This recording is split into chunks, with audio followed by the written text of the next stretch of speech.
Over the past few days now, I've been deep diving learning more about Wuthering Waves just because the game is coming up, and like I said in my last video, I'm super excited for it just like I am with Zenless Zone Zero.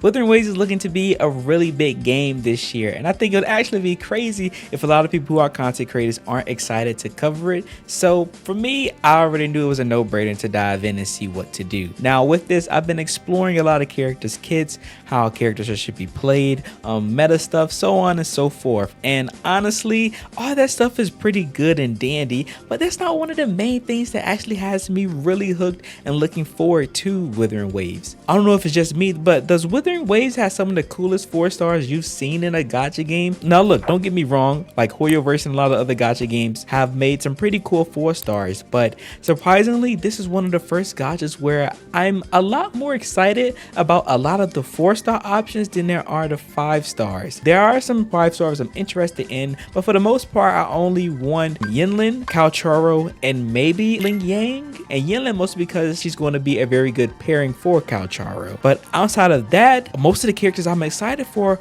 are these 4 stars, and they look absolutely insane and provide some really unique combat. Funny enough, the main character that got me interested in wanting to look into Wuthering Waves, especially as of recently, was that man Alto. Now I know Alto, everybody is essentially saying he's going to be one of the worst characters in the games, and he's going to fall off towards later game, which could be true, but looking at this character's gameplay, he just looks really sick. A lot of people saying gun characters are not the most exciting to play within the game, but I think the spin that they did with Alto to make him a little bit more interesting than a lot of the other gun characters seems really cool to me. He is a movement based character that's able to essentially travel with the winds and reposition himself in order to do really cool combos and stuff with his gunplay. Now his gunplay overall looks very simplistic and basic, but the fact that he has this movement option tied to it, and then this will allow him to synergize with other team characters in order to probably work on positioning or do like some really cool cinematic AMVs or whatever.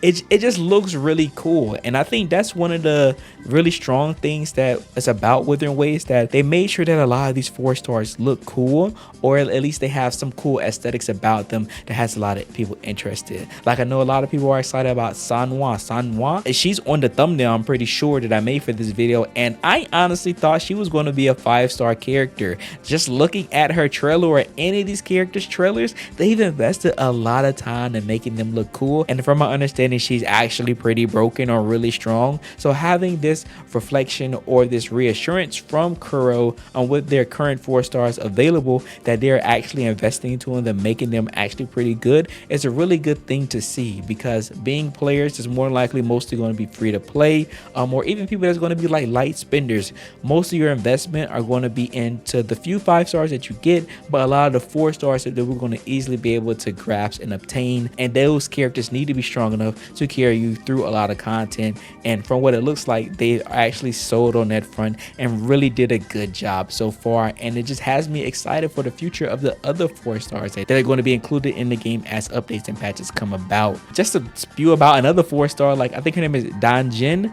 She has like a mechanic where she's able to use her health to boost her damage, and this is something that I imagine that you would put within a 5-star character, because it's such a unique mechanic that I've only really seen in fighting games, or like maybe some other action games, but I don't think I've ever noticed this within a gacha game. Please correct me down in the comments below if there are some other gacha game characters that has this unique ability. I know it's not a common thing that characters do, but it's not something really rare either. This is a common trait that a lot of developers within like the action fighting game category kind of goes into with the character's moveset, because most of the time when you're sacrificing some form of resource, something like health, what they do to balance that out is that they make the characters pretty broken. And from what people are suggesting, Danjin, which I think I'm saying the right character's name, a lot of people are thinking that she's going to be very strong as the game progresses and goes down the line because of this unique mechanic with her, and that she's going to be a longevity character to invest in. And I'm super excited because she looks like she's going to be a lot of fun to play, which actually brings me into another segment that I want to talk about. Is because these 4 stars look so good, do you guys think that it kind of makes some of the 5 stars not look the greatest? Now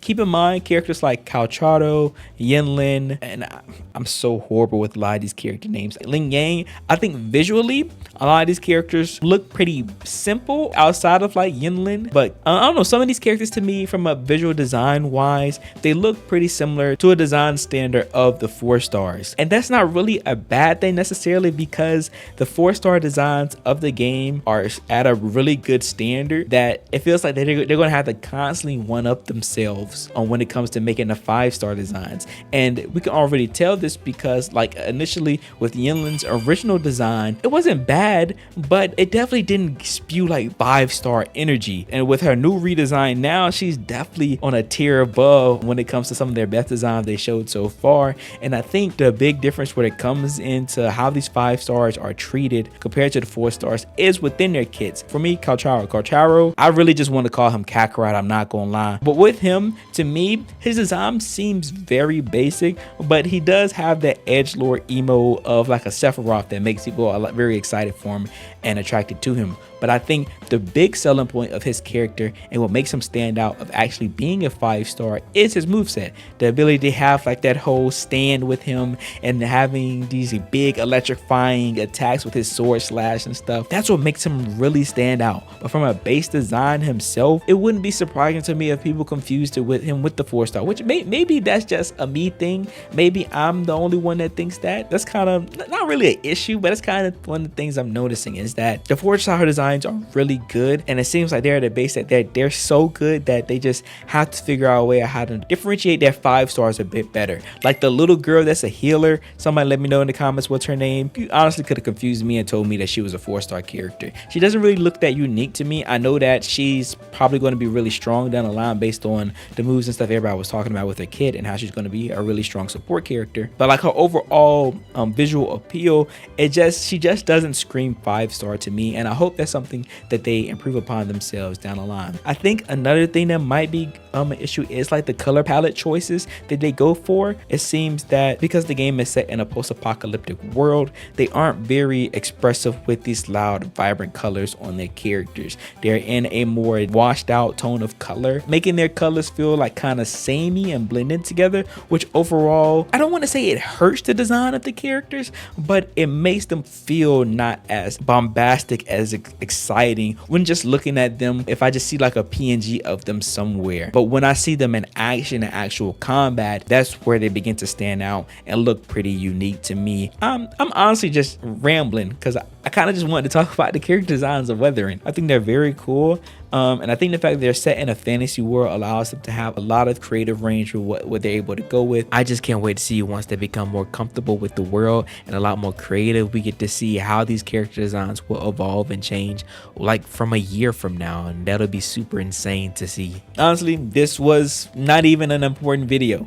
I'm not even gonna lie, I just wanted to ramble about the character designs of Wuthering Waves because I'm excited for the game. I wanted to talk about something that's not really about meta or the things that we have to worry about as we get closer to the game's release. All of those big video topics about like team building, best DPS and all that stuff, we'll be covering some of that as well. But I just wanted to do a little more rambly type topic to get you guys talking in the comments below. Let me know, what is your favorite character so far within Wuthering Waves? Do you think the 4-star designs are actually that good that they kind of are on par with the 5-star designs, or am I tweaking? Let me know in the comments. I would love to hear your feedback. Remember to leave a like and subscribe to the channel if you are new, and always remember to believe in you that believes in yourself. I'll see you guys in the next one.